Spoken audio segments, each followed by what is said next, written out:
Hello there, my name's Sarah. I'm 27 and I've been working as a nurse for a while. My life has been a whirlwind of hospital shifts, patient checkups, and endless cups of coffee. The hospital corridors have been my world, and my social life? Well, that's been on life support for a while now. So, what's a girl to do when she's got no time to meet people the old-fashioned way? She goes online. I signed up for this dating site, nothing fancy, just one of those places where you hope to find someone who's not a complete weirdo. That's where I bumped into Ryan, virtually of course. His profile was plain, no show-off stuff. Just a guy with a genuine smile and a twinkle in his eyes. We started trading messages, and something clicked. We decided to meet up, see if this online chemistry had any basis in the real world. Our first date was at this cozy little cafe downtown. I walked in, and there he was, waiting for me. "Hey Sarah, you made it," he greeted, his face lighting up like a kid on Christmas morning. I was a bundle of nerves, but his easygoing nature calmed me down. We started chatting, just casual stuff at first. He was a software engineer, loved messing around with codes and all that. He was passionate about his work, but when he spoke about his mother, Margaret, his demeanor changed. "I'm all she's got, you know," he said, his voice dropping a bit. "My old man skipped out on us when I was just a kid. She's been alone since then. I try to help out, send her $1,000 every month. Ain't much, but it keeps her going." I admired his dedication, his sense of responsibility. I shared my own stories, about the grueling hours at the hospital, the emotional roller coaster that my job often was. He listened, really listened, not just nodding along. His eyes were full of understanding, and I felt a connection. As the weeks rolled by, I found myself falling for this guy. He was different, caring and attentive. He'd show up at the hospital when I was pulling late-night shifts, always with a hot meal in tow. He was a breath of fresh air in my otherwise monotonous life. One evening, while we were having dinner at his place, he looked at me, his eyes serious. "Sarah," he said, holding my hand across the table. "I've been doing some thinking. I really like you, more than just a girlfriend. I want us to be a team, you and me. What do you say, will you marry me?" His question caught me off guard. Sure, we hadn't been dating for too long, but there was no denying the love I felt for him. So, I said yes. We were over the moon, excited about our future together. But, boy, was I in for a ride. Little did I know that this decision would lead me down a path full of twists and turns. Life took a sudden turn after that dinner. I was now engaged to Ryan, a man I'd met online, who was as kind and caring as he was committed to his mom. The word fiancé had a new, exciting ring to it. We decided it was time to meet his mom, a woman who lived a couple of hours away in a small town. She was the epicenter of Ryan's world, the person whose opinion mattered the most to him. So, the plan was set, a weekend trip for the two of us to meet the woman who had raised my soon-to-be husband. The drive was filled with a strange tension. Ryan was visibly nervous, his fingers drumming on the steering wheel, his eyes darting to the rearview mirror more often than necessary. He was a man on edge, and it wasn't hard to guess why. "Ryan," I said, trying to soothe his nerves. "Relax. I'm sure your mom is a wonderful person." He shot me a half-smile, his eyes still on the road. "Yeah, she's something all right." His mom's house was a picture of quaint charm, a small structure that looked like it had jumped straight out of a home and garden magazine. As we pulled up, I saw her waiting for us on the porch, a frail figure, with a spark of defiance in her eyes. "Ryan, my boy," Margaret exclaimed as soon as we got out of the car, enveloping him in a tight hug. After a moment, she turned to me, her gaze icy. "You must be Sarah." I extended a hand, forcing a smile. "Yes, ma'am. It's a pleasure to meet you." The afternoon was a whirlwind of conversation, a deep dive into Ryan's life and his mom's sacrifices. She painted a vivid picture of their shared journey, of the struggles they'd overcome together. It was touching, but also a bit overwhelming. "So, Sarah," she said at one point, her eyes boring into me. "Ryan tells me you're a nurse." I nodded. "Yes, ma'am. I work at the city hospital." "And your family?" she asked, her gaze never wavering. "Who do you have?" I swallowed, a lump forming in my throat. I don't remember my parents. My grandmother raised me." She nodded, her eyes softening a bit. "Well, I suppose we all have our crosses to bear." The conversation took a strange turn then. She talked about blessing our marriage, but on one condition. We had to keep sending her the monthly $1,000. I was taken aback. I knew Ryan helped her out, but this felt different. It felt like a transaction. "Ma," Ryan said, his voice firm. "We're planning to get married, not sign a contract." Margaret shot him a stern look. "This is not a negotiation, Ryan. It's what I need." Ryan looked at me, his eyes pleading. It was a tough situation, one that I didn't want to escalate. So, I agreed. I agreed to this bizarre condition, for Ryan's sake. The wedding planning kicked off with a bang. Ryan and I were excited, brimming with ideas and dreams for our big day. We had decided on a simple ceremony, something that reflected our love and commitment without breaking the bank. After all, we had a significant monthly commitment to Ryan's mom, which kept our budget modest. But love, we believed, didn't need an extravagant show.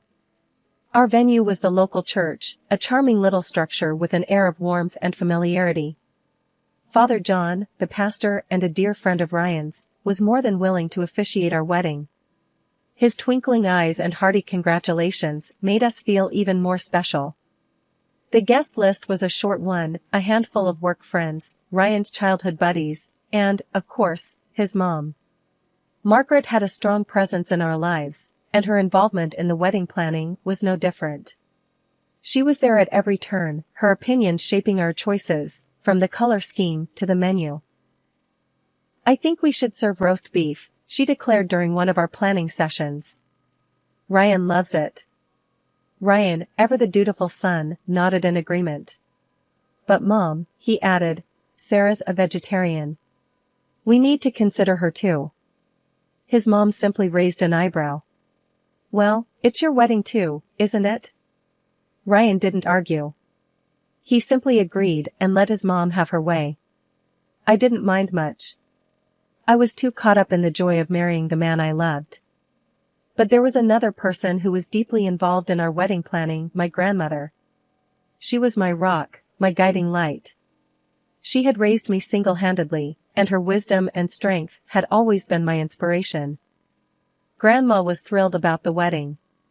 She helped me pick out a simple but elegant white dress. She baked cookies for the reception, her hands working magic in the kitchen. And she was there, always there, with a smile and a word of encouragement.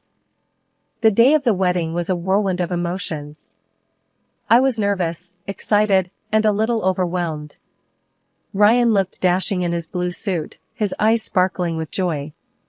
His mom, in a striking red dress, was the life of the party, chatting and laughing with everyone. The ceremony was a beautiful, heartwarming affair. Father John spoke eloquently about love and commitment, his words resonating with everyone present. As Ryan and I exchanged our vows, I could see tears in Grandma's eyes. It was a moment I would cherish forever.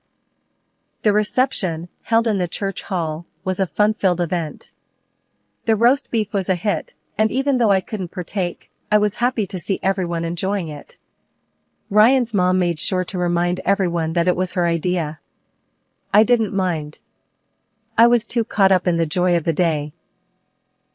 As the day came to a close, I felt a sense of relief wash over me. We were married.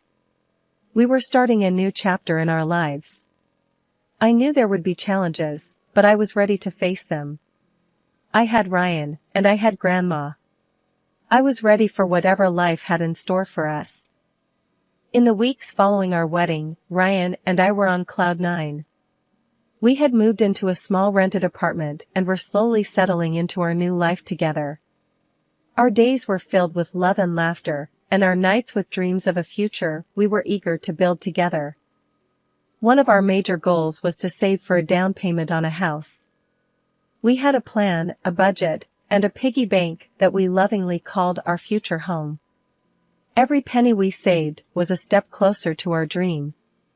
But our financial plan had a significant dent, the $1,000 we sent to Ryan's mom every month. Ryan's mom was a constant presence in our lives, and not always a welcome one. She had a knack for showing up unannounced, often with a list of complaints and demands. Her favorite topic was her financial struggles and how we needed to help her more. One evening, she arrived at our apartment with a stack of papers. "Ryan, dear," she began, her voice dripping with sweetness, "we need to discuss something." Ryan, ever the obedient son, sat down with her, a look of concern on his face. "What is it, Mom?" he asked. She slid a paper across the table to him. "I need you to sign this," she said.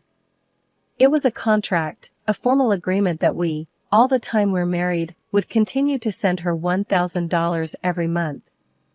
But that wasn't all. She also wanted us to cover her utility bills, and part of other costs. Ryan was taken aback.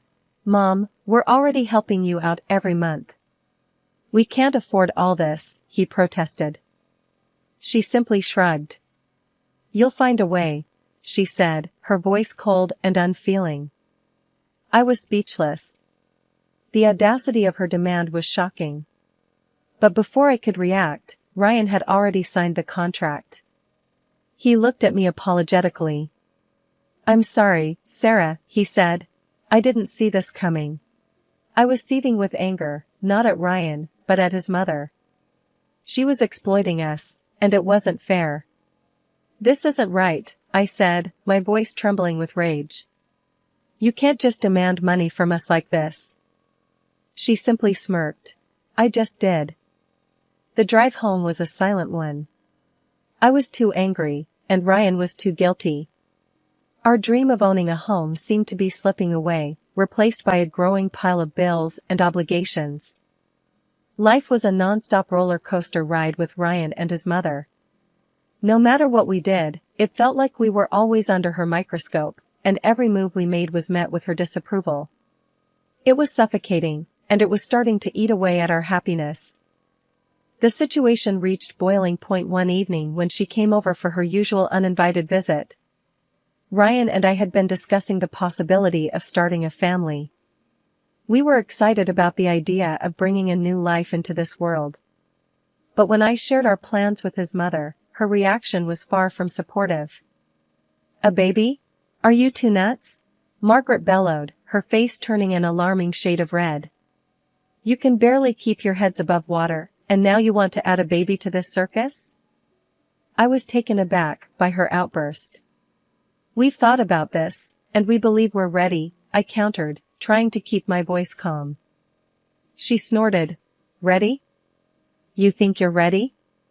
You can't even handle your own lives, and now you want to toss a baby into the mix?" I turned to Ryan, hoping he would step in, but he just sat there, his face ashen. His mother's words had struck a nerve, and he seemed lost for words.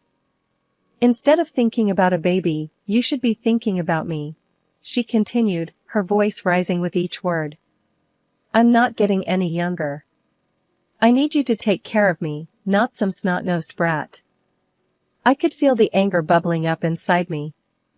"We're not your babysitters," I snapped, my patience wearing thin. "We have our own lives to live. And we won't let you dictate them." Margaret turned to Ryan, tears welling up in her eyes. "Is this how you treat your mother? Is this how you repay me for all I've done for you?" Ryan looked at me, then at his mother. I could see the turmoil in his eyes.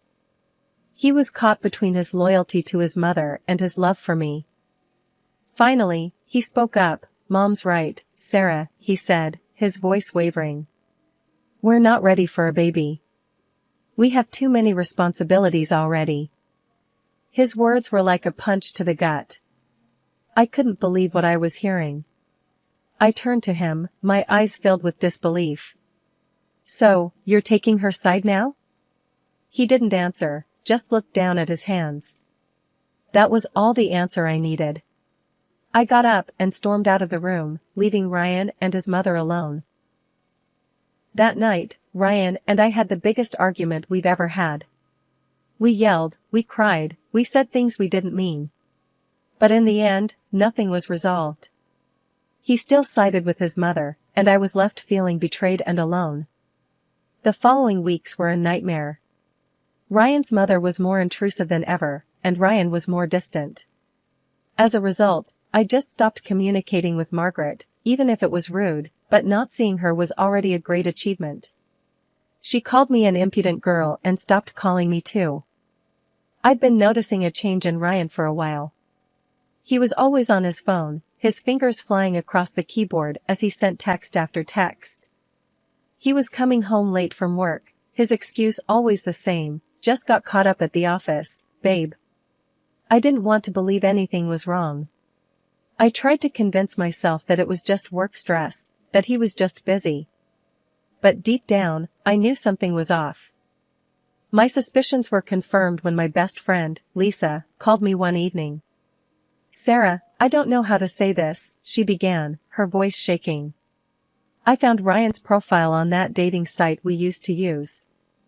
I felt like I'd been punched in the gut. What? That's impossible, I stammered, my mind racing. He wouldn't. I'm sorry, Sarah, Lisa said, her voice filled with sympathy.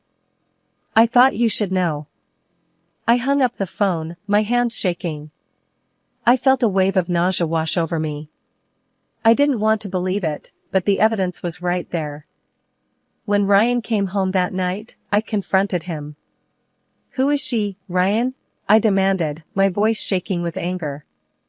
Who are you texting all the time? Who are you meeting on that dating site? Ryan looked at me, his face pale. I don't know what you're talking about, Sarah, he stammered, his eyes darting around the room. Don't lie to me, Ryan. I yelled, my patience wearing thin. I know about the dating site. I know you're seeing someone else. Ryan didn't say anything for a moment, just stared at me. Then, he let out a sigh. I'm sorry, Sarah, he said, his voice barely above a whisper. I didn't want you to find out this way. I felt a surge of anger. So, you admit it? You've been cheating on me? Ryan nodded, his eyes filled with guilt. I'm sorry, Sarah. I didn't mean for this to happen. It just did. I couldn't believe what I was hearing. The man I loved, the man I had planned to start a family with, was cheating on me. And to make matters worse, he wasn't even sorry about it. I want a divorce, Ryan, I said, my voice steady. I can't be with someone I can't trust. Ryan didn't argue, didn't try to convince me to stay. He just nodded, his face a mask of guilt and regret. 6 months had passed since my divorce from Ryan, and life was starting to settle into a new rhythm. I was learning to live alone, to be independent. Then, my grandmother passed away. She'd been a rock in my life, a woman of strength and wisdom. Her passing left me with a gaping hole, but also, unexpectedly, a considerable inheritance. She'd left me her old mansion, a beautiful house with vast gardens and rooms filled with antique furniture. And there was also a hefty sum of money, enough to let me live comfortably for the rest of my life. I was shocked, overwhelmed, but also grateful. It was a fresh start, a chance to rebuild my life. Just as I was starting to adjust to this new reality, there was a knock on the door. Standing on my doorstep was none other than Ryan's mother, a woman who'd always been a thorn in my side. Well, look at you, living in luxury, she sneered, looking around the mansion with greedy eyes. I heard about your little windfall. You must be over the moon. I crossed my arms, raising an eyebrow at her. What do you want, Margaret? She put on a saccharine smile, her eyes still scanning the house.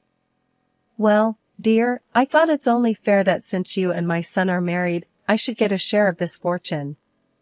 I couldn't help but laugh. Margaret, you're out of the loop. Ryan and I divorced 6 months ago. Her eyes widened, and she sputtered. What? No, that can't be right. Ryan would have told me. Call him and ask, I suggested, leaning against the doorframe. He'll confirm it. She pulled out her phone, dialed Ryan's number, and put it on speaker.